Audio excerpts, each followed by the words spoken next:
Back dear aspirants. NCERT lecture series में आज हम ज्योग्राफी क्लास 6 का चैप्टर नंबर 2 डिस्कस करेंगे। तो चैप्टर नंबर 2 डिस्कस करने से पहले हम ये समझ लेते हैं कि इस चैप्टर से हमें क्या क्या चीज़ें मिलने वाली हैं जो हमारे एग्ज़ाम के लिए काम की हैं। तो कुछ चीज़ें जो इम्पॉर्टेंट उसको मैंने नोट डाउन कर लिया ऑलरेडी। देखिए, जो लोग बिल्कुल नए हैं ज्योग्राफी में उनको भी प्रॉब्लम नहीं आएगी इसमें, और जो पुराने हैं उनको कुछ ना कुछ एक्स्ट्रा चीज़ें यहाँ पे ज़रूर मिलेंगी। तो हम बात करते हैं कि क्या हमारे पास जो है नए में चीज़ें यहाँ पे इस बार हैं। तो देखा जाए तो यहाँ पे मैंने नोट डाउन कर रखा चैप्टर 2, चैप्टर 1 हमने कवर कर लिया है। तो सबसे पहले ग्लोब, एक्सिस, इक्वेटर ये क्या है, इनके बारे में हम देखेंगे, डिस्कस करेंगे। और इसके बारे में कमो बेस आप सभी को पता है, लगभग है ही है। इम्पॉर्टेंट सबसे चीज़ जो इस चैप्टर की है वो है लैटिट्यूड और लॉन्गिट्यूड। ये दो सबसे इंपॉर्टेंट चीज़ें हैं इस चैप्टर की, इसे हम देखेंगे। इसके साथ ही हम tropic of cancer and tropic of capricorn, जिसे हम कर्क रेखा और मकर रेखा कहते हैं, इसको भी देखेंगे। आर्कटिक सर्कल क्या होता है, इसे भी हम देखेंगे। अंटार्कटिक सर्कल, टोरिड जोन क्या होता है, फ्रिजिड जोन क्या होता है और टेम्परेट जोन क्या होता है, इसे भी समझने का प्रयास करेंगे। और आगे इनके ही बेसिस पे हमें जो हमारी जलवायु विज्ञान है, जो हमारा क्लाइमेटोलॉजी, उसको समझने में हमें आसानी होगी। देन प्राइम मेरिडियन क्या है, टाइम कैसे मेजर किया जाता है एक देश का दूसरे देश के रिस्पेक्ट में, हमारे इंडिया का स्टैंडर्ड टाइम जोन क्या है, ये सब चीज़ों को हम समझने का इस ही लेक्चर में प्रयास करेंगे। ओके, तो आइए शुरू करते हैं बिना अपना टाइम वेस्ट किए हुए। तो सबसे पहले हम बात करते हैं ग्लोब क्या होता है। तो आप सभी कमोबेश जानते ही हैं कि ग्लोब जो है एक प्रकार से देखा जाए तो जो हमारी अर्थ है ना, उस अर्थ का एक प्रतिरूप है। लाइक अर्थ हमारा असल में कैसा दिखाई देता है, ये उसको एक दिखाने का एक तरीका है। क्योंकि हम जिस तरह से अर्थ पे रहते हैं तो हमें लगता है कि अर्थ क्या है, फ्लैट है। लेकिन चूँकि अर्थ के पास इतना ज़्यादा ग्रेविटेशनल फोर्स है और प्लस इतनी बड़ी ये है कि हमें ये महसूस ही नहीं होता कि अर्थ क्या है, राउंड शेप में है। तो इसे समझने का कि किस तरह का इसका शेप है, हमें जो है एक ग्लोब की सहायता लेनी पड़ती है। और इसमें भी ध्यान देंगे कि ये ध्रुवों पे जो क्या थोड़ी सी फ्लैटन है। ओके, और यहाँ पे फ्लैटन देखिए, ध्रुवों पे थोड़ा फ्लैटन है। और चूंकि इसे ये जो डंडी दिख रही है, जिस डंडी के माध्यम से इसे टिल्ट किया गया है, यानी झुका कर रखा गया है, इस डंडी को हम कहते हैं एक्सिस। असल में ऐसी कोई डंडी अर्थ में नहीं है, बट हम एक इमेजिन कर लेते हैं कि हाँ ऐसा कोई डंडी है, ऐसा कोई एक्सिस है अर्थ में, जिसके एक्सिस के माध्यम से वो क्या किया, अर्थ थोड़ा झुका हुआ है, टिल्ट हुआ हुआ है। ओके, तो ये चीज़ हमें देखने को मिलती है और इसी के अकॉर्डिंग वो क्या कर रहा है, रोटेट कर रहा है अपने एक्सिस पर। तो ये इतनी बात थी हमारे ग्लोब के बारे में जो हमने देख ली।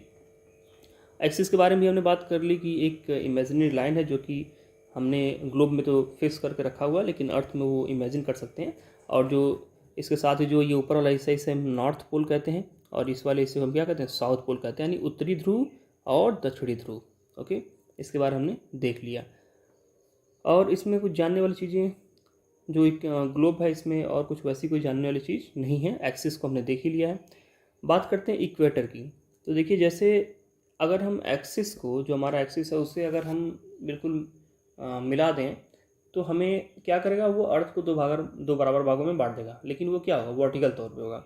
लेकिन वहीं पे एक और इमेजिनरी लाइन होती है। इमेजिनरी, ध्यान रखेंगे, ऐसा कोई लाइन असल में अर्थ पे खींची नहीं गई है, जिससे क्या करते हैं, मान लीजिए कि ये आपका क्या है, अर्थ है।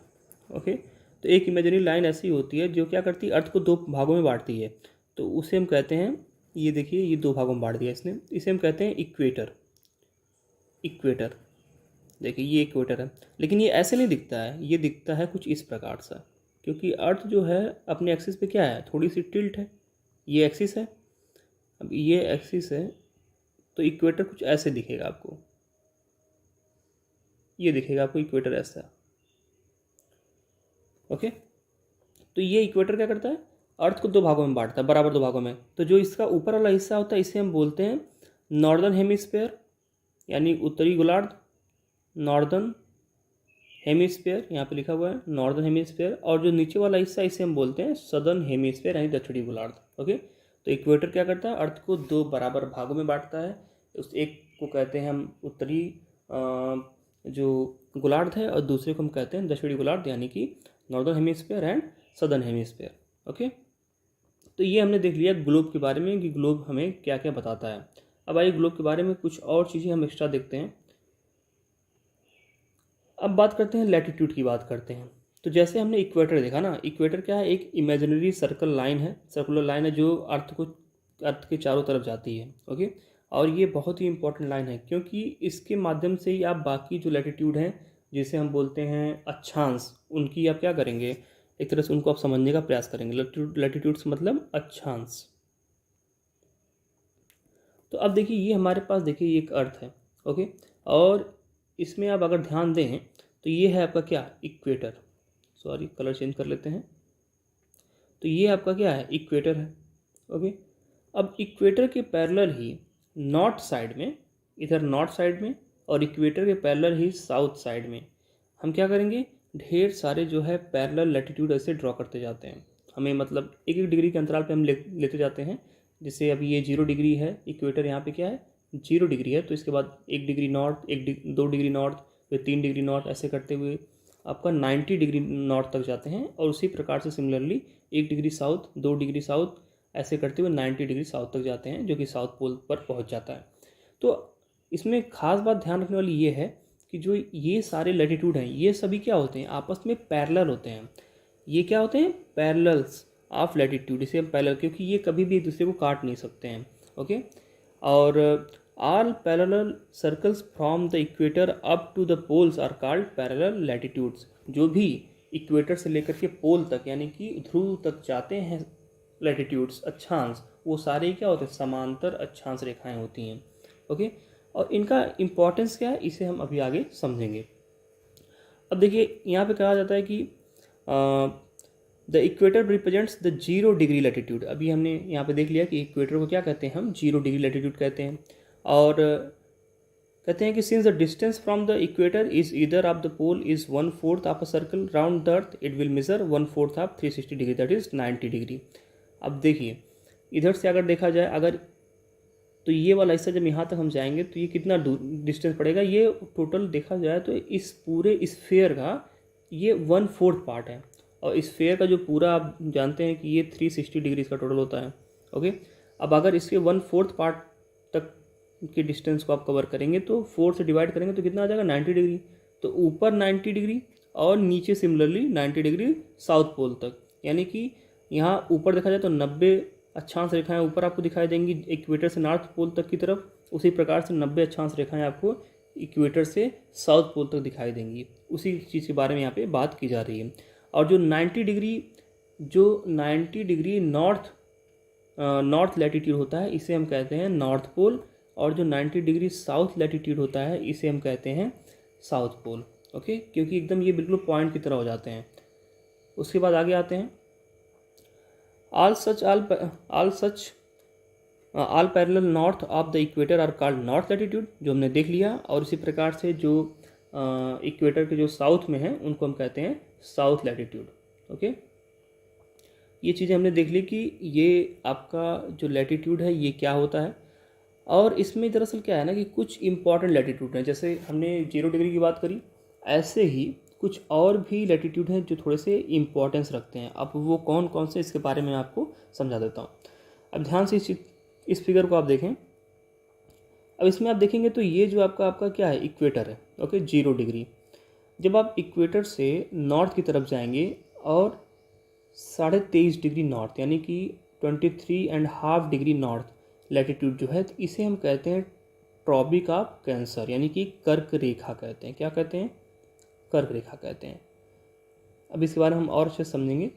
उसके बाद अगर आप थोड़ा सा और ऊपर जाते हैं 66.5 डिग्री नॉर्थ की तरफ जाते हैं तो इसे हम कहते हैं आर्कटिक सर्कल कहते हैं। ओके, आर्कटिक सर्कल यानी आर्कटिक गोला कहते हैं, इस तरह से इसे समझ लेते हैं। ये हो गया आपका आर्कटिक सर्कल। और इसके बाद जब एकदम बिल्कुल आप इसके पोल पे पहुंच जाते हैं तो उसे कहते हैं नॉर्थ पोल। सिमिलरली जब आप साउथ की तरफ आते हैं इक्वेटर से, भूमध्य जो रेखा है उससे जब नीचे आ पाते हैं, देन सेम डिस्टेंस तय करने पर यानी कि सेम लैटिट्यूड कवर करने पर 23.5 डिग्री साउथ में आने पर आपको मिलता है ट्रॉपिक ऑफ कैंसर यानी कि मकर रेखा। और उसी प्रकार से आप जब 66.5 डिग्री साउथ में आते हैं तो इसमें मिलता है आपको अंटार्कटिका सर्कल मिलता है, और 90 डिग्री पे मिलता है आपको साउथ पोल। अब कुछ लोगों के दिमाग में एक बात आई होगी कि आखिर ये जो ट्रॉपिक ऑफ कैंसर है और जो कैप्रिकॉर्न है, आखिर ये इनको क्यों बनाया गया ऐसा। ये 23.5 डिग्री नॉर्थ पे ही क्यों है, ये क्यों नहीं 50 डिग्री नॉर्थ पे है, क्यों नहीं 60 डिग्री नॉर्थ में, आखिर ऐसा क्यों है? तो देखिए इसके पीछे सिंपल सा रीज़न मैं आपको बता देता हूँ। जैसे जो हमारा सन होता है ना, तो ये सन क्या करता है कि ये लाइट इमिट करता है अर्थ के लिए। तो ये जो एरिया है ना, जो ट्रॉपिक ऑफ कैंसर यानी कर्क रेखा और मकर रेखा के बीच का जो एरिया है, ट्रॉपिक ऑफ कैंसर और कैप्रिकॉर्न के बीच का एरिया, ये इस एरिया पे ऐसा होता है कि कभी ना कभी वर्ष भर में कभी ना कभी एक बार जो सूर्य होता है ना, जो सन हमारा है, वो बिल्कुल क्या होता है, वर्टिकल होता है, बिल्कुल लंबवत होता है, एकदम परपेंडिकुलर होता है किसके, जो अर्थ के सरफेस है इस एरिया में। इस एरिया में पूरा क्या होता है, वो बिल्कुल लंबवत होता है, यानी कि इस एरिया में एक बार जरूर से वो बिल्कुल सीधा चमकेगा। और इसके बाद ये जो 23.5 डिग्री नॉर्थ है, इसके बाद उत्तर की तरफ यानी कि नॉर्थ की तरफ ये कभी भी लंबवत नहीं चमकता है। और इसके बाद इधर साउथ में आपका इसके 23.5 डिग्री साउथ के बाद जो है कभी भी लंबवत चमकता नहीं है। तो जो ये रीजन है ना, इस रीजन में सबसे ज़्यादा हीट मिलती है, क्योंकि वर्ष में कभी ना कभी लंबवत यहाँ पे होता ही है। तो इस रीजन में सबसे ज़्यादा हीट मिलती है, इसी वजह से इस रीजन को हम क्या कहते हैं, टोरिड जोन भी कहते हैं। और इसी वजह से इन रेखाओं को यहाँ पे क्या किया गया, माना गया है कि इस रेखा को हम कर्क रेखा कहते हैं और इसको कहते हैं मकर रेखा। ओके, सेम चीज़ यहाँ पे है। जो ये फ्रिजिड जोन है, ये क्या है, ये टेम्परेचर के ऊपर डिपेंड करता है। यहाँ पे कोल्ड रहता है पूरे टाइम, और यहाँ पे भी कोल्ड रहता है पूरे टाइम। और यहाँ पे क्या है, थोड़ा सा टेम्परेचर जो है मॉडरेट टाइप में रहता है। टेम्परेट जोन इसे कहते हैं, ज़्यादा गर्म नहीं ज़्यादा ठंडा नहीं। तो ये ताप के हिसाब से यहाँ पे इसको डिस्टिंग्विश किया जाता है, अलग से बनाया जाता है। तो इसको हम भी आगे भी पढ़ेंगे हम, बस मैं यहाँ पे आपको ये बताना चाह रहा था कि कर्क रेखा और मकर रेखा आखिर यहाँ पे ही क्यों बनाए गए हैं। तो आपको आई होप समझ में आ गया होगा। Now if you move forward, तो हमने देख लिया यहाँ पे कि ट्रॉपिक ऑफ कैंसर जो है वो क्या है आपका 23.5 डिग्री नॉर्थ है, 0 डिग्री पर आपका इक्वेटर है, नॉर्थ 90 डिग्री नॉर्थ पे नॉर्थ पोल है, 90 डिग्री साउथ पे साउथ पोल है, और 23.5 डिग्री साउथ पे जो है आपका ट्रॉपिक ऑफ कैप्रिकॉर्न है। आर्कटिक सर्कल आपका 66.5 डिग्री नॉर्थ पे है, एंड अंटार्कटिक सर्कल आपका जो है 66.5 डिग्री साउथ पर है इक्वेटर के। ओके, इस चीज़ को हमने देख लिया। अब आइए कुछ और चीज़ों को देखते हैं।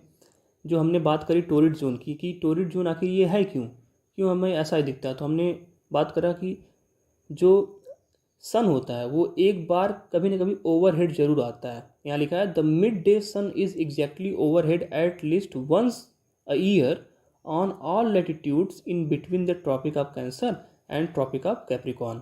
तो tropic of cancer and Capricorn के बीच में एक बार वो जरूर से क्या होता है, ओवरहेड होता है, बिल्कुल सर के ऊपर आता है। And therefore it receives this area, ये एरिया जो होती है, it receives maximum heat and that is why it is called torrid zone. ये चूँकि सबसे ज़्यादा हीट रिसीव करता है, इसीलिए ये टोरिड जोन कहलाता है। अब जाहिर सी बात है, जहाँ पे भी सन लगातार बिल्कुल प्रकाशित होगा वहाँ पे ज़्यादा देर तक रहेगा, इसलिए ज़्यादा वहाँ पे क्या होगा, हीट भी मिलेगा। ओके, ये हो गया आपका टोरिड जोन। अब बात करते हैं टेम्परेट जोन की। तो टेम्परेट जोन को समझने से पहले एक चीज़ समझ लेते हैं। देखिए, जैसे मान लीजिए ये सन है, फर्ज करें कि ये सन है, तो जब सन किसी एरिया पे सीधा पड़ेगा तो क्या होगा कि कम एरिया पे फोकस करेगा, कम एरिया पे फोकस करेगा और ज़्यादा जो है एनर्जी और हीट देगा। ओके, लेकिन जब यही क्या होगा, ये एरिया क्या हो जाएगा, थोड़ा सा टिल्ट हो जाएगा, टिल्ट यानी कि थोड़ा सा झुक जाएगा, देन इसका जो सरफेस जो कवर का जो एरिया कवर कर रहा है वो बढ़ जाएगा, ज़्यादा एरिया कवर करने लगेगा। और जब ज़्यादा एरिया कवर करेगा तो बिल्कुल सीधा तो पड़ेगा नहीं, तो थोड़ा सा टिल्ट होकर इसका जो हीट और एनर्जी आएगा, तो क्या होगा कि ये एरिया थोड़ा सा कम गर्म होगा। ओके, तो यही कॉन्सेप्ट दिमाग में रखिए, क्योंकि हमारा जो अर्थ है वो क्या थोड़ा सा अपने एक्सिस पे टिल्ट है। तो जब ये ट्रॉपिक ऑफ कैंसर और कैप्रिकॉर्न के पास में होता है, तो उसके जो बियॉन्ड का हिस्सा होता है, चाहे साउथ में हो चाहे वो नॉर्थ में हो, वहाँ पे क्या होता है, इसकी जो रोशनी होती है, जो किरणें होती हैं, वो बिल्कुल सीधी ना पड़ करके तिरछी पड़ती हैं, टिल्ट होकर पड़ती हैं। तो जिसकी वजह से वहाँ पे जो सनलाइट होती है वो कम जाती है। जब सनलाइट कम जाएगी तो वहाँ पे टेम्परेचर भी कम पहुँचेगा, हीट कम पहुँचेगा, कम पहुँचेगा तो वहाँ पे जो टेम्परेचर होगा वो उतना ज़्यादा गर्म नहीं होगा in compare to torrid zone. Torrid zone के कंपेरिजन में वहाँ का टेम्परेचर थोड़ा कम होगा, इसीलिए इस प्रकार के टेम्परेचर को हम बोलते हैं टेम्परेट जोन बोलते हैं। सो यहाँ कहा जा रहा है the mid day sun never shines overhead on any latitude beyond the tropic of cancer and tropic of capricorn. कभी भी tropic of cancer and Capricorn के बियॉन्ड यानी कि उसके बाद जो मिड डे सन है, जो दोपहर का सन होता है, वो कभी भी ओवरहेड यानी आपको बिल्कुल सर के ऊपर कभी भी चमकता हुआ दिखाई आपको नहीं देगा। Okay, the angle of sun's rays goes on decreasing towards the pole. जैसे जैसे जो सन होता है वो पोल की तरफ जाता है, वैसे वैसे जो उसका एंगल होता है उसकी किरणों का, उसकी रेज का, वो क्या होता है, डिक्रीज होता जाता है, यानी कि वो बिल्कुल सीधा ना पड़ते वो तिरछा पड़ना शुरू हो जाता है, जैसा कि इस वाले फिगर में दिया गया है। एंड कह रहा है कि as the area bounded by the tropic of cancer and the arctic circle in the northern hemisphere, और सिमिलरली उसी प्रकार से जो एरिया आपका ट्रॉपिक ऑफ कैप्रिकॉन और अंटार्कटिक सर्कल के बीच में है, ये क्या करते हैं, ये टेम्परेचर इनके यहाँ मॉडरेट होता है, जैसा कि हमने पिछले वाले फिगर में देखा है। एक बार फिर से देखते हैं पिछला फिगर। अब देखिए ये जो एरिया है, इस एरिया में और इधर ऊपर नॉर्थ में इस एरिया में क्या होता है कि सूर्य की किरणें जो है तिरछी पड़ती हैं, जिस वजह से यहाँ पे टेम्परेचर ज़्यादा बढ़ नहीं पाता है। तो इन दोनों ही एरिया में जो टेम्परेचर होता है उसे क्या कहते हैं, टेम्परेट जोन। बहुत ही नॉर्मल, मतलब बहुत ही ज़्यादा हॉट नहीं होता है, बहुत ज़्यादा कोल्ड नहीं होता, तो एक नॉर्मल टेम्परेचर होता है, तो इसे हम कहते हैं टेम्परेट जोन। तो आई होप आपको ये टेम्परेट जोन वाला कॉन्सेप्ट समझ में आ गया होगा।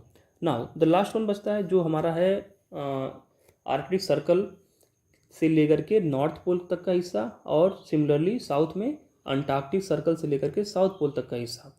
ये हिस्सा क्या होते हैं, ये बहुत ही कोल्ड होते हैं। क्यों कोल्ड होते हैं, because the sun does not rise much above the horizon. जो सतह होता है ना पृथ्वी का, उस सतह से ऊपर बहुत ज़्यादा सन जा ही नहीं पाता, यानी कि किरणें बिल्कुल तिरछी पड़ती हैं। और ऐसा भी होता है कि 6 मंथ तक जो है केवल नॉर्थ पोल पर ही आपको उजाला दिखाई देता है, साउथ पोल पर अंधेरा दिखता है। और ऐसा भी होता है कि 6 मंथ तक आपको साउथ पोल पर उजाला दिखाई देता है, नॉर्थ पोल पर अंधेरा दिखाई देता है। तो यहाँ पे जो सूर्य की किरणें होती हैं ना, बस वो सिर्फ उजाला करने के लिए होती हैं, तिरछी पड़ती हैं, बिल्कुल सीधा तो बिल्कुल नहीं पड़ती हैं। तो इसलिए यहाँ पे हीट भी कम पहुँचता है। Therefore its rays always slanting and provide less heat. हमेशा झुकी रहती हैं, बिल्कुल समझिए कि ग्राउंड को छूते हुए आती हैं, और हीट बहुत ही क्या होती है, कम यहाँ पे मिलती है। दैट इज़ वाई ये जब हीट कम मिलेगा इस एरिया में, तो ये एरिया क्या होगा, बिल्कुल ठंडा होगा। तो इसीलिए इस एरिया को बोलते हैं फ्रिजिड जोन, यानी कि वेरी कोल्ड। ओके, तो 3 जोन की बात हमने करी टेम्परेचर के आधार पर। पहला था आपका टोरिड जोन, जहाँ पे टेम्परेचर मैक्सिमम होता है बिकॉज ऑफ द सन जो है पूरे वर्ष में एक बार हर एक लैटिट्यूड पे क्या होता है, बिल्कुल लंबवत होता है, ओवरहेड होता है। एंड सेकंड हमने बात करा टेम्परेट जोन, जो कि ट्रॉपिक ऑफ कैंसर से लेकर के आर्कटिक सर्कल और ट्रॉपिक ऑफ कैप्रिकॉन से लेकर के अंटार्कटिक सर्कल के बीच में पड़ता है। और यहाँ पे सूर्य बिल्कुल लंबवत ना चमकते हुए तिरछा चमकता है, तो यहाँ पे कम हीट जा पाती है, जिसकी वजह से यहाँ पे टेम्परेचर बहुत ज़्यादा नहीं होता और बहुत कम भी नहीं होता, इसलिए यहाँ पे टेम्परेट जोन हम कहते हैं इसको। और जो लास्ट वाला आपका होता है जिसमें आर्कटिक सर्कल से लेकर north pole and antarctic circle से लेकर के साउथ पोल के बीच का जो क्षेत्र है, उस क्षेत्र में क्या होता है कि सूर्य की किरणें नहीं पहुंचती सीधी, वो हॉरिजन से ऊपर उठ ही नहीं पाती, सतह से ऊपर उठ ही नहीं पाती हैं, जिस वजह से वहाँ पे ज़्यादा हीट नहीं मिलता है, और ये जो जोन होता है बहुत ही ठंडा होता है। तो आई होप आपको ये बातें समझ में आ गई होंगी। तो हमने लैटिट्यूड के बारे में समझ लिया, अब बात करते हैं लॉन्गिट्यूड। तो लॉन्गिट्यूड क्या है, देखिए जिस प्रकार से हमने इक्वेटर के बारे में पढ़ा समझा, उसी प्रकार से यहाँ पे एक और चीज़ों को हमको लेना होगा, वो है 0 डिग्री आपका लॉन्गिट्यूड, जिसे हम प्राइम मेरिडियन भी बोलते हैं। ये क्या है, ये भी देखिए जिस प्रकार से इक्वेटर जो है अर्थ को 2 बराबर भागों में बांटता है, उसी प्रकार से 0 डिग्री जो प्राइम मेरिडियन है ये भी क्या करता है, अर्थ को 2 बराबर भागों में बांटता है। लेकिन जो 0 डिग्री है और जो इसके बाद 1 डिग्री है, 2 डिग्री, 3 डिग्री, 4 डिग्री करते हुए 180 डिग्री लॉन्गिट्यूड जो है, ये सारे ही अगर इसको अलग अलग देखा जाए तो ये सारे ही अर्थ को 2 बराबर भागों में डिवाइड करते हैं। बट डिफरेंस क्या है, लॉन्गिट्यूड और लैटिट्यूड में क्या डिफरेंस है। जो लैटिट्यूड होते हैं उसमें सिर्फ और सिर्फ उसमें जो है जो रेखाएं होती हैं वो पैरेलल होती हैं। जैसे जितने भी लैटिट्यूड होते हैं वो एक दूसरे के क्या होते हैं, पैरेलल होते हैं। लेकिन जो लॉन्गिट्यूड होता है ये एक दूसरे के पैरेलल नहीं होते हैं। आप ध्यान से देखेंगे तो ये जब पोल से निकलते हैं ना, तो ये इक्वेटर के पास में तो बिल्कुल मतलब फैल जाते हैं, लेकिन जैसे पोल पे जाते हैं तो बिल्कुल ये क्या होते हैं, कॉन्ट्रास्ट हो जाते हैं, यानी कि बिल्कुल जा करके गुच्छे की तरह मिलने लगते हैं। देखिए एकदम मिलना शुरू कर दिया गुच्छे की तरह। तो यहाँ पे क्या होता है, ये पैरेलल डिस्टेंस यहाँ पे मेंटेन नहीं कर पाते हैं। तो ये सबसे बड़ा डिफरेंस कि जो लैटिट्यूड होता है यानी जो अक्षांश रेखाएं होती हैं वो एक दूसरे के समानांतर होती हैं, लेकिन जो देशांतर रेखाएं यानी लॉन्गिट्यूड होता है ये एक दूसरे के पैरेलल नहीं होते हैं। ओके, तो उसी चीज़ के बारे में यहाँ पे बात की जा रही है। अब इसकी ज़रूरत क्यों पड़ी, हमारे पास लैटिट्यूड था तो उससे हम काम चला सकते थे, नहीं। दरअसल क्या होता है कि लैटिट्यूड और लॉन्गिट्यूड इन दोनों की ज़रूरत हमें सिर्फ और सिर्फ इसलिए पड़ी है क्योंकि जब भी फ़र्ज़ करें कि आप एक व्यक्ति हैं और आप किसी को ढूंढना चाहते हैं, वो अर्थ पे कहीं खो गया है, और आप उस जगह पे कभी नहीं गए, लेकिन आपको बिल्कुल वहाँ पे पहुँचना है और आपके पास टाइम कम है, आपके पास दूसरों से पूछने का या कोई आपको बताने वाला ही नहीं है कि कैसे वहाँ पे आप पहुँचेंगे, तो इसके लिए आप क्या तरीका निकालेंगे। तो मैं बता रहा हूँ आपको, ध्यान से इस चीज़ को समझने का प्रयास करिएगा, ये आगे आपको बहुत काम आएगा। अब मान लीजिए कि एक व्यक्ति है, वो यहाँ पे है, मान लेते हैं कि वो व्यक्ति इस जगह पर है, ध्यान से देखिएगा इस चीज़ को, ये जगह, ये व्यक्ति एक यहाँ पे है, ओके। अब आपको पता नहीं है कि वो व्यक्ति कहाँ है। कब तक पता नहीं था? जब तक आपके पास लैटिट्यूड और लॉन्गिट्यूड नहीं था। लैटिट्यूड लॉन्गिट्यूड आने के बाद का स्टोरी चेंज हो जाएगा। तो पहले मान लेते हैं कि एक व्यक्ति यहाँ पर है, लेकिन हम उससे कम्युनिकेट कर रहे हैं, हम उसको फ़ोन कर पूछ रहे हैं, हाँ भाई कहाँ हो, बताओ, तुम्हारे पास आना है, तुमसे ये काम है। तो वो कहता कि मैं इस देश में इस जगह में हूँ, ऐसे हूँ, यहाँ पे हूँ, यहाँ पे आसपास मुझे कुछ ये दिख रहा है, आप मुझे कुछ दुकानें दिख रही हैं या फिर नदियाँ दिख रही हैं मुझे। अब आप सोचोगे यार ये नदी दिख रही, नदी तो कई जगह हो सकती है, दुकानें कई जगह हो सकती हैं, मैं वहाँ कभी गया ही नहीं हूँ, मैं कैसे पहुँचूँगा वहाँ पे, मेरे पास टाइम भी कम है। तो फिर इस तरह की समस्याओं का समाधान करने के लिए, और चलिए ठीक है, ये तो बात मान लीजिए आपका हो गया एक तरह से इंसानों के लिए, लेकिन जब मशीनों को ये बात समझानी होगी तो मशीनों को आप कैसे समझाएंगे कि यहाँ पे जाओ इस तरह की दुकान दिखेगी, फिर वहाँ पे जाओ उस तरह की दुकान दिखेगी। कोई रॉकेट अगर हो गया या फिर कोई मिसाइल आपको दागनी है, तो उसको ये किसी दुकान का शक्ल बता करके तो आप छोड़ेंगे नहीं, आप तो उससे कहेंगे ना कि ये पर्टिकुलर प्लेस है, आपको यहाँ पे जाके हिट करना है। तो उसके लिए क्या तरीका है? तरीका यही है, ध्यान से समझिएगा। अब मान लीजिए कि ये आपका प्लेस है, ठीक है। तो हमने क्या किया, इमेजिनरी लाइन खींच दिया, हमने इक्वेटर बना दिया, हमने क्या किया, लैटिट्यूड बनाया, हमने लॉन्गिट्यूड बना दिया। अब हम ये देखेंगे कि ये जो हिस्सा है ना, ये इक्वेटर से, अब ये हमारा इक्वेटर है 0 डिग्री, ओके, ये हमारा 0 डिग्री इक्वेटर है। और यहाँ से हम देखेंगे कि ये जैसे मान लीजिए हो गया आपका इक्वेटर वाला हिस्सा। अब यहाँ से हम देखें कितना एंगल ये बना रहा है, समझ रहे हैं, यहाँ से हम देखें कितना ये एंगल बना रहा है, और ये जहाँ पे मिल रहा है वो कौन से लॉन्गिट्यूड को कट कर रहा है, यानी देशांतर को कट कर रहा है, किस देशांतर रेखा से ये क्या हो रहा है, कट कर रहा है। तो अब जब इस एंगल को मिला लेंगे हम, तो इसका हमें लोकेशन मिल जाएगा इसके रिस्पेक्ट में, इक्वेटर के रिस्पेक्ट में। और जब लॉन्गिट्यूड को मिला लेंगे तो इसका एग्जैक्ट लोकेशन हमें पता चल जाएगा। इस तरह से इक्वेटर के माध्यम से तो हमें ये पता चल रहा है कि ये नॉर्थ में है या साउथ में है, ये तो हमें पता चल रहा है, और इस एंगल पे मिलेगा। अगर हम इस एंगल पे ही आगे बढ़ते चले जाएं तो हमें ये आगे किसी न किसी दिन मिल ही जाएगा। लेकिन कब तक आगे बढ़ेंगे हम, कब तक हमें ऐसे बढ़ते रहना होगा, हमें कोई एग्जैक्ट लोकेशन चाहिए ना। तो वहीं पे हमने क्या किया, लॉन्गिट्यूड हमने ड्रॉ कर दिया, और जहाँ लॉन्गिट्यूड कट कर रहा है उस लॉन्गिट्यूड की डिग्री को नोट कर लिया हमने, और जिस जगह पे जिस लैटिट्यूड को कट कर रहा है लॉन्गिट्यूड, उस लैटिट्यूड को डिग्री को हमने नोट डाउन कर लिया। फिर हमने कहा कि आप जाइए 20 डिग्री नॉर्थ लैटिट्यूड हो गया ये, और यहाँ पे अगर हम देखें तो ये हो गया आपका वो 10 मान लीजिए 30 डिग्री, और 30 डिग्री ईस्ट लॉन्गिट्यूड। अब हमने ये बताया, जैसे ही हमने बताया कि 20 degree north latitude and 30 degree east longitude, वैसे ही मुझे पता चल गया कि अब मुझे इस डायरेक्शन में इस जगह पर जाना है। किसी भी मिसाइल को या किसी भी यंत्र को अगर आप ये वाला एड्रेस देंगे तो बिल्कुल जा कर के वो वहीं पे पिन पॉइंट क्या करेगा, अटैक करेगा। तो ये चीज़ें क्या हुई, सबसे आसान हो गई किसी भी जगह को लोकेट करने के लिए अर्थ पे। तो यही सबसे ज़्यादा इम्पॉर्टेंस है लैटिट्यूड और लॉन्गिट्यूड का। आई होप आपकी बात समझ में आ गई होगी, ओके। इनकेस अगर कोई प्रॉब्लम होगी तो आप मुझे कमेंट बॉक्स में बताइएगा, लेकिन अगर प्रॉब्लम होगी तो इस वीडियो का भी एक बार फिर से देखेंगे, काम बन जाएगा। तो अब क्या बात करते हैं, आइए बात करते हैं जो प्राइम मेरिडियन का जो हिस्सा है कि ये कैसे बना। देखिए हमने कहा कि जो लैटिट्यूड होते हैं वो क्या होते हैं, पैरेलल्स होते हैं। तो इन्होंने कहा कि भाई देखिए, unlike parallels of latitude all the meridians are equal length. और एक चीज़ यहाँ पे और भी है, जो लैटिट्यूड होता है, जो अक्षांश रेखाएं होती है वो क्या होती है, एक दूसरे के पैरेलल होती हैं, लेकिन उनका जो लेंथ होता है, जो लंबाई होता है वो क्या होता है, इक्वेटर से पोल की तरफ क्या होता है, घटता जाता है। जैसे अब ये इक्वेटर सबसे क्या बड़ा है, ये सबसे लंबा होगा, लेकिन अब इसके ऊपर ऐसा ही क्या उससे छोटा होगा, क्योंकि ऊपर गोल है तो धीरे धीरे उसकी एरिया भी तो कम होता जाएगा। ऐसे करते करते ऊपर और आएंगे तो इनकी लंबाई कम होते होते एकदम बिल्कुल पॉइंट पे आ जाते हैं, पोल पे बिल्कुल पॉइंट रह जाता है। लेकिन जो लॉन्गिट्यूड होता है, जो देशांतर रेखाएं होती हैं, इनकी लंबाई लेंथ क्या होती है, पूरे टाइम एक जैसी होती है, चाहे किसी भी देशांतर रेखा पे आप चले जाएँ। तो यही बात यहाँ पे कही जा रही है कि जो पैरेलल होते हैं वो होते हैं लैटिट्यूड, लेकिन जो लेंथ की बात होती है इक्वल, वो होते हैं लॉन्गिट्यूड के, okay. So it was difficult to number the meridians. बहुत सारे मेरिडियंस हैं, सबका लेंथ एक जैसा है, तो बहुत डिफ़िकल्ट हो गया था कि कैसे हम किस मेरिडियन को क्या नाम दें। तो इसलिए डिसाइड किया गया, ऑल कंट्री, सभी कंट्री ने मिलकर डिसाइड किया, और वो पहुँचे कहाँ पे, ग्रीनविच पे। उन्होंने कहा कि ग्रीनविच से जो देशांतर रेखा क्रॉस कर रही है, जो मेरिडियन जो लाइन क्रॉस कर रही है, इसे हम साफ कर देते हैं। यहाँ पर देखिए ये जो हिस्सा है ये ग्रीनविच का है, ठीक है ना। ये जो मेरिडियन लाइंस यहाँ से क्रॉस कर रही है, सभी देशों ने मिलकर के कहा कि जो ग्रीनविच, जो इंग्लैंड में एक जगह है, ब्रिटिश रॉयल ऑब्जर्वेटरी के पास में ग्रीनविच में ये लोकेटेड जगह है।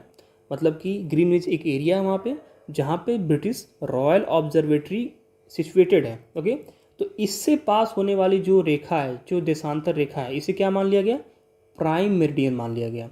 इसे मान लिया गया प्राइम मेरिडियन, ओके, मुख्य देशांतर रेखा। और इसको माना गया 0 डिग्री। जैसे हमने इक्वेटर को माना था 0 डिग्री, उसी प्रकार से लॉन्गिट्यूड में प्राइम मेरिडियन को माना गया 0 डिग्री। ओके, एंड कह रहे हैं कि from it we count 180 degree eastward and as well as 180 degree westward. तो इधर से अगर हम प्राइम मेरिडियन से अगर हम लेफ्ट यानी कि वेस्ट की तरफ जाएंगे तो 180 डिग्री आपको मिलेंगे, मेरिडियंस मिलेंगे, यानी कि देशांतर रेखाएं मिलेंगी। उसी प्रकार से सेम हम जब ईस्ट की तरफ जाएंगे तब भी हमें 180 डिग्री तक जो है ये आपकी देशांतर रेखाएं मिलेंगी। क्यों? क्योंकि टोटल जो डिग्री है एक स्फीयर की कितनी होती है, 360 होती है। तो एक तरफ से जब जाएंगे दूसरे साइड तो 180 मिलेगा, दूसरे साइड से फिर जाएंगे एक तरफ तो 180 डिग्री मिलेगा। और एक बात आपको बता दूं मैं यहाँ पे कि जो ये 0 डिग्री मेरिडियन है, जो देशांतर रेखा है, ये जब पीछे आप इसको बढ़ाएंगे ना, ऐसे देखिए यहाँ पे ध्यान से कलर के चेंज कर लेते हैं। तो हमने कहा कि जब इस 0 डिग्री प्रधान देशांतर रेखा को जब आप क्या करेंगे, पीछे ऐसे बढ़ाएंगे, मतलब इसको पूरे स्फीयर पे जब इसको आप चलाएंगे तो जब पीछे जाएंगे ना, तो जो पीछे वाला जो मेरिडियन होगा, जो देशांतर रेखा होगा, ये कितना होगा, 180 डिग्री होगा। ध्यान रखेंगे, क्योंकि जैसे आप बढ़ेंगे यहाँ 1 2 3 4 5 करते 90 ऐसे करते करते करते एकदम पीछे बिल्कुल आएंगे तो बिल्कुल एक क्या हो जाएगा, एक हाफ सर्कल निकल के आएगा ना। तो हाफ सर्कल निकल के आएगा तो ये 360 डिग्री का हाफ हो जाएगा, यानी कि 180 डिग्री हो जाएगा। तो इस तरह से हम कह सकते हैं कि 0 डिग्री और जो 180 डिग्री होता है वो क्या है, लॉन्गिट्यूड वाले, वो सेम है, एक ही रेखा है। ओके, इसी प्रकार से आप इधर से भी जाएंगे तब भी यही 180 डिग्री पे आप आ जाएंगे। तो आई होप आपको ये बात समझ में आ गई होगी। ओके, सो हमने ये देख लिया कि हम वेस्ट की तरफ जाएंगे तब भी 180 डिग्री हमें जाना पड़ेगा, ईस्ट की तरफ जाएंगे तब भी हमें 80 डिग्री जाना पड़ेगा। और ध्यान रखें, जब ये इस तरह का आप नोट करते हैं 180 डिग्री, तो आपको यहाँ पे W यानी कि वेस्ट लिखना पड़ेगा और यहाँ पे आपको लिखना पड़ेगा ईस्ट, ताकि हमें समझ में आ जाए कि हम किस दिशा में जा रहे हैं। नाउ अब ग्रिड का पैटर्न हमने देख लिया और हमने ये भी देख लिया कि किसी जगह को अगर लोकेट करना हो तो कैसे हम उसे लोकेट करेंगे। ये वही बात ये आगे ये ग्रिड आपको समझाने का प्रयास करेगा। ओके, अब आगे बढ़ते हैं। इस चीज़ को हमने अच्छे तरीके से समझ लिया और हम इस पर कुछ क्वेश्चन भी सॉल्व करें, जिसके बाद ये चीज़ें आपको बिल्कुल क्या हो जाएंगी, सही हो जाएंगी। अब देखिए यहाँ पे एक हमारे पास एक फिगर दिया हुआ है। इस फिगर को अगर ध्यान से आप देखें तो क्या किया गया है कि इसमें पूरे वर्ल्ड का मैप बनाया गया है और इस मैप में जो है ये बनाया गया है आपका, देखिए ग्रीनविच का एरिया। अगर आप अपने मोबाइल को बेंड कर लेंगे तो आप इसे ज़्यादा बेहतर से देख पाएंगे। तो अब ध्यान से देखें, ये बनाया गया आपका ग्रीनविच का एरिया। ओके, यहीं से क्या हो रहा है, ये प्राइम मेरिडियन जो है, जो मुख्य देशांतर रेखा है, प्रधान देशांतर रेखा है, वो क्रॉस कर रही है। और इसके देखेंगे आप जो है ईस्ट की तरफ और इसके जो है वेस्ट की तरफ क्या हो रहा है। अब देखिए इस चीज़ को ध्यान से समझना है। ओके,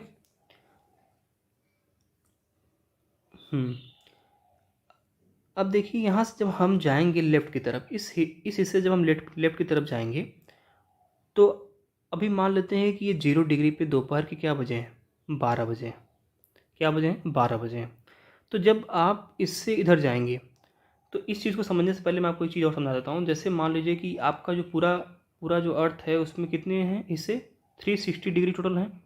और हमारे पास टाइम हमारा एक बार पूरा चक्कर पृथ्वी अपने एक्सिस पे कितने समय में लगा लेती है, तो आप कहेंगे 24 आवर्स में लगा लेती है। टोटल कितने डिग्री यहाँ पे, कितने डिग्री में बांटा गया, 360 डिग्री में। और एक बार पूरा ये 360 डिग्री घूमने में इसे 24 घंटे का समय लगता है। तो अगर मैं आपसे पूछूं कि तो 1 घंटे में कितना डिग्री ये घूम लेती है, तो आप क्या करेंगे, आप करेंगे 360 को डिवाइड करेंगे 24 से। अब आप जब इसे डिवाइड करें 24 से तो आप देखेंगे यहाँ पे आपका आ जाएगा 15 डिग्री। तो हम कह सकते हैं कि 1 घंटे में जो ये हमारा जो पृथ्वी है ये अपने अक्ष पे चूँकि वेस्ट टू ईस्ट घूमती रहती है, तो 1 घंटे में ये वेस्ट टू ईस्ट जब घूमेगी तो ये कम से कम 1 घंटे में 15 डिग्री का डिस्टेंस क्या करेगी, कवर करेगी। अब अगर हम ये कहें कि ठीक है 1 घंटे में तो 15 डिग्री का डिस्टेंस ये कवर करती है, तो अगर हम ये पूछते हैं कि अच्छा बताइए कि 1 डिग्री का डिस्टेंस कितने कितने देर में कवर करेगी, तो हमारे पास 1 घंटा का मतलब हमारे पास हो गया 60 मिनट्स। अच्छा इसको ऊपर लिखते हैं, 1 hour is equal to 60 minute. इस चीज़ को ध्यान से समझिएगा, ठीक है ना। 1 hour is equal to 60 minute, और 60 मिनट टाइम जब लगता है तो ये 60 मिनट में 15 डिग्री कवर करता है। तो अगर हम पूछ दें कि 1 डिग्री कितने मिनट में कवर करता है, तो आप कहेंगे 60/15, और 15 4 जा 60 यानी कि 4 मिनट। अब देखिए, अब इसमें से क्या निकल कर आया, 2 चीज़ें आपको यहाँ पे याद रखनी है। पहली चीज़ कि जो देशांतर रेखा है वो 1 डिग्री घूमने में उसको 4 मिनट का समय लगता है, ओके। और 15 डिग्री घूमने में उसे 1 घंटे का समय लगता है। इस बात को आपको एकदम दिमाग में बैठा लेना है, क्योंकि आगे जो क्वेश्चन हम सॉल्व करेंगे वो इसी के माध्यम से सॉल्व करेंगे। और ये चीज़ हमने देख लिया कि 1 डिग्री घूमने में उसे 4 मिनट का समय लगेगा, और 15 डिग्री घूमने में उसे 1 घंटे का समय लगेगा। अब देखिए, जो ये ग्रीनविच वाला जो रेखा है, जो प्रधान देशांतर रेखा है, जब इसके आप लेफ्ट में जाएंगे तो टाइम क्या होगा, कम होगा। जैसे मान लीजिए कि ये 0 डिग्री है, जब इसके आप 0 डिग्री से आप इधर आएँ, और मान लीजिए कि आप आ गए यहाँ पे 75 डिग्री वेस्ट, 75 डिग्री वेस्ट की तरफ आप आ गए। अब आपको देखना है कि टाइम क्या हो रहा है आपका ग्रीनविच के रिस्पेक्ट में। तो हम देखते हैं कि पहले कितना था, इसे हम क्लियर कर देते हैं। पहले था हमारा 0 डिग्री पे हम थे, तो हमारा दोपहर का 12 बज रहा था। अब हम क्या किए कि 0 डिग्री से हम आ गए हैं 75 डिग्री वेस्ट की तरफ आ गए हैं, ओके।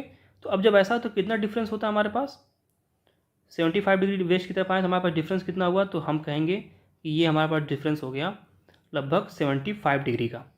तो पहले हम क्या करते हैं, 75 डिग्री को हम इसको क्या करते हैं, 15 से क्या करते हैं, डिवाइड करते हैं। तो जब हम 15 से डिवाइड करेंगे तो ये हमारा हो जाएगा 5 आवर्स हो जाएगा ना। तो हम कहेंगे कि इस समय जब आप 70 यहाँ से चलेंगे, और जैसे मान लीजिए दोपहर का 12 बज रहा है अगर 0 डिग्री पे, यानी ग्रीनविच पे अगर दोपहर का 12 बज रहा है, तो 75 डिग्री वेस्ट पर कितना टाइम हो रहा होगा। तो हम क्या करेंगे, हम यहाँ से 0 डिग्री पहले थे, हमने 75 डिग्री का जो डिस्टेंस है उस डिस्टेंस को हमने देख लिया कि इस डिस्टेंस को कवर करने में अर्थ को कितना टाइम लगेगा। तो चूँकि जो ये 75 डिग्री, तो हमने इसे क्या कर दिया, हमने इसको 15 से डिवाइड कर दिया। तो हमने देखा कि यहाँ पे 5 आवर्स आ रहे हैं, यानी कि 15 डिग्री हमें चलने में 1 घंटा लगता है, तो 15 × 5 = 75, यानी कि 75 डिग्री चलने में हमें कितना घंटा लगेगा, 5 घंटा लगेगा। तो पहले यहाँ पे जब 12 बज रहा था, तो 12 में से 5 घंटा हम क्या करते हैं, कम कर देते हैं। ध्यान रखें, जब वेस्ट की तरह जाएंगे तो कम करना है। तो 12 में से 5 घंटा जब हम कम कर देंगे तो कितना बच जाएगा आपका, तो हम कहेंगे यहाँ पे 7 बच जाएगा, ओके। 7 AM हो जाएगा, 7 बज मतलब सुबह का 7 बज जाएगा। और यहाँ पे दो ग्रीनविच पे इसमें क्या बज रहा है, दोपहर का 12 बज रहा है। इसी प्रकार सिमिलरली अगर हम कहें 75 डिग्री ईस्ट पर बताइए कितना टाइम हो रहा होगा। अगर ग्रीनविच पर जो है दोपहर का 12 बज रहा है, तो 75 डिग्री ईस्ट पर क्या टाइम हो रहा होगा। तो सेम फिर 0 डिग्री से हमें 75 डिग्री का पहले ये डिस्टेंस कवर हुआ है, ये हमें निकालना डिस्टेंस कितने टाइम में कवर हुआ है। तो हम क्या करते हैं, इसे 15 से डिवाइड कर देते हैं, तो हमें मिलेगा आपका 5 आवर अगेन। तो हम कहेंगे कि अभी दोपहर का 12 बज रहा है जब ग्रीनविच पे, तो 75 डिग्री ईस्ट पर जो है शाम का क्या बजेगा, 5 बजेगा, 5 PM, शाम का 5 बजेगा, क्योंकि यहाँ पे जब ईस्ट की तरफ आप जाते हैं तो टाइम क्या हो जाता है, प्लस हो जाता है, ओके। तो ये इसका कॉन्सेप्ट था। अब देखिए, अगर ये कॉन्सेप्ट आपको समझ में आ गया होगा तो अच्छी बात है। इन केस अगर आपको समझ में ना आया हो तो आप चिंता बिल्कुल ना करें, क्योंकि अगला जो हमारा वीडियो है जिसमें हम क्वेश्चन आंसर करेंगे उसमें हम इस चीज़ को अच्छे से देखेंगे, 1-2 क्वेश्चन भी उसमें हम सॉल्व करने का प्रयास करेंगे, तो वहाँ पे हम फिर से एक बार इसको कवर कर लेंगे। लेकिन आप कमेंट बॉक्स में मुझे जरूर बताइएगा कि आपको ये कॉन्सेप्ट में कोई प्रॉब्लम आई है, ओके। तो लॉन्गिट्यूड एंड टाइम का जो मैंने आपको ये मामला था वो देखिए अभी बता ही दिया है, इसको अलग से पढ़ने की कोई ज़रूरत है नहीं। हमने बता दिया है कि 360 डिग्री जो रोटेट करने में 24 घंटे का टाइम लगता है अर्थ को, इसका मतलब कि 15 डिग्री रोटेट करने में उसको 1 घंटे का टाइम लगेगा, और 1 डिग्री रोटेट करने में उसे 4 मिनट का टाइम लगेगा। इसी प्रकार से इन्होंने बता दिया कि when it is 12 noon at Greenwich, then at least at 15 degree east Greenwich will be 15 × 4 यानी कि 60 मिनट, यानी कि 1 घंटा आगे बढ़ जाएगा। तो वही जब ग्रीनविच पे 12 बज रहा है दोपहर का, तो 15 डिग्री ईस्ट की तरफ जब जाएंगे तो 1 घंटा बढ़ जाएगा, यानी कि यहाँ पे 1 बज जाएगा। ये चीज़ हमने देख ही ली है। और क्या इसमें रहेगा देखने का, स्टैंडर्ड टाइम की बात करते हैं तो देखिए क्या होता है कि कुछ जो कंट्री होते हैं ना, तो उनका जो एक तरह से एरिया जो होता है वो बहुत बड़ा होता है। तो क्या होता है कि अब जैसे मान लीजिए इंडिया का रिस्पेक्ट में समझते हैं, इंडिया का जो बिल्कुल वेस्ट वाला पार्ट है ये है 68 डिग्री ईस्ट, और जो बिल्कुल इसका ईस्ट वाला पार्ट है वो है 97 डिग्री ईस्ट। तो अब इन दोनों का जो डिफरेंस है वो लगभग कितना आ जाता है, आप अगर देखें तो लगभग 30 डिग्री के आसपास डिस्टेंस है, 30 डिग्री का डिस्टेंस है। अब 30 डिग्री का मतलब कि 15 डिग्री कवर करने में डिस्टेंस 1 घंटे का समय लगता है, तो 30 डिग्री डिस्टेंस कवर करने में लगभग 2 घंटे का समय लगेगा। तो अगर मान लीजिए कोई व्यक्ति यहाँ पे है गुजरात में, ओके, और सुबह का यहाँ पे बज रहा है 7 घड़ी में, उसके सुबह का घड़ी में बज रहा है 7, तो उसे लगेगा कि अभी अभी सुबह हुआ है। लेकिन जो व्यक्ति यहाँ पे होगा अरुणाचल प्रदेश में, उसके घड़ी में सुबह का 7 भले बज रहा है, लेकिन उसके यहाँ 9 बज, जैसे 9 बजता है, जिस प्रकार से सामान्य तौर पे 9 बजता है जिस तरह से, उस तरह का सूर्य दिखाई देगा, उस तरह का उजाला दिखाई देगा उसको। या फिर इस तरह से समझें कि यहाँ पे कोई व्यक्ति है जिस अभी घड़ी मान लीजिए कि बज रहा है सुबह का 5, तो 5 बजे सुबह हो सकता है कि यहाँ पे हल्का हल्का उजाला हो जाए, ओके।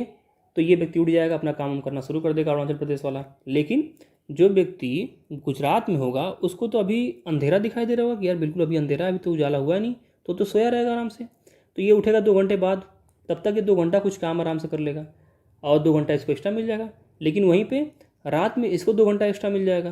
तो एक तरह से जो दिन का और जो समय का एक तरह से जो मेल होना चाहिए, बैलेंस होना चाहिए, वो बैलेंस यहाँ पे बन नहीं पा रहा। तो इस बैलेंस को दूर करने के लिए ही क्या किया जाता है, एक मान लिया जाता है स्टैंडर्ड टाइम जोन, कि हमारा जो है, हम जैसे 2 घंटे का हमारा गैप आ रहा था, हम इसको कम करके 1 घंटे कर दें। तो हमने क्या किया, इंडिया ने क्या किया, इंडिया ने इन दोनों के बीच का हिस्सा 82.5 डिग्री ईस्ट को क्या मान लिया है, स्टैंडर्ड टाइम मान लिया है, ताकि जो है जो डिफरेंस हो ज़्यादा पता ना चले। अब यहाँ पे अगर ये 5 बजे उठते हैं सुबह में, तो 1 घंटे बाद ये भी उठ जाएंगे, तो इनको ज़्यादा अंतर समझ नहीं आएगा कि अभी ज़्यादा सुबह हो गया है या फिर ज़्यादा रात है, ऐसा समझ में नहीं आएगा। हालांकि ये भी डिफरेंस है, ये रियल डिफरेंस है, लेकिन सहूलियत की वजह से, ताकि देश के हर हिस्से में टाइम एक जैसा हो एक समय पर, तो इस वजह से ये time zone, standard time zone India ने मान रखा है। इसी प्रकार से अलग अलग कंट्रीज़ ने, जैसे रसिया ने 11 टाइम जोन मान रखा है, क्योंकि उसका जो क्षेत्रफल है वो बहुत ही बड़ा है। तो ताकि दिक्कत ना हो उनके क्षेत्र को, अलग अलग क्षेत्रों में टाइम को लेकर प्रॉब्लम ना हो, इसलिए उन्होंने ढेर सारे अलग अलग टाइम जोन बना रखे हैं। तो इसी प्रकार से जो कंट्री बहुत बड़े क्षेत्रफल में होते हैं वो अपने अपने सहूलियत के हिसाब से इस तरह से स्टैंडर्ड टाइम जोन बना लेते हैं। तो इंडिया का आप ध्यान रखेंगे 82 डिग्री हाफ ईस्ट है। तो ये हमने देख लिया स्टैंडर्ड टाइम जोन। अब हमारे पास आई थिंक इसमें कुछ बचा नहीं रह गया है। अब हमारा जो क्वेश्चन आंसर का सेशन है वो हम अपने अगले वीडियो में कवर करेंगे, और कुछ क्वेश्चन हम इस पर लगाएंगे भी। जैसे हमारा जो ये आपका दे दिया है कि 12 बज रहा है इस समय प्राइम मेरिडियन पे, अब बताइए आपकी 150 डिग्री ईस्ट पे कितना टाइम हो रहा होगा, या फिर 130 डिग्री वेस्ट पे कितना टाइम हो रहा होगा। इस तरह के क्वेश्चन अभी हम 2-4 क्वेश्चन देखेंगे, ताकि अगर इस तरह क्वेश्चन एग्जाम में आए तो आप इसको सॉल्व कर पाएँ, ओके। तो ये हमारा अगला जो वीडियो होगा जिसमें क्वेश्चन आंसर देखेंगे, उसमें हम कर लेंगे। तो डियर फ्रेंड, हाँ, अगर आप आगे कुछ वीडियो एक्स्ट्रा टाइप की वीडियो चाहते हैं तो आप चांसले ज्वाइन कर सकते हैं। चांसले एक चैनल है, और इसमें हम अलग अलग जो आजकल के समय में जो चीज़ें चल रही हैं, जैसे फ़िलहाल मैं कोविड पे काम कर रहा हूँ कि कोविड के बारे में आपको सारी जानकारियाँ दे सकूँ, इसके लिए मैं इकट्ठा कर रहा हूँ। तो उससे रिलेटेड आपको वीडियोज़ वहाँ पे मिल जाएंगे। तो चलिए ठीक है, ये रहा आपका आज का वीडियो। इसके बाद मिलते हैं अपने अगले वीडियो में, तब तक के लिए नमस्कार।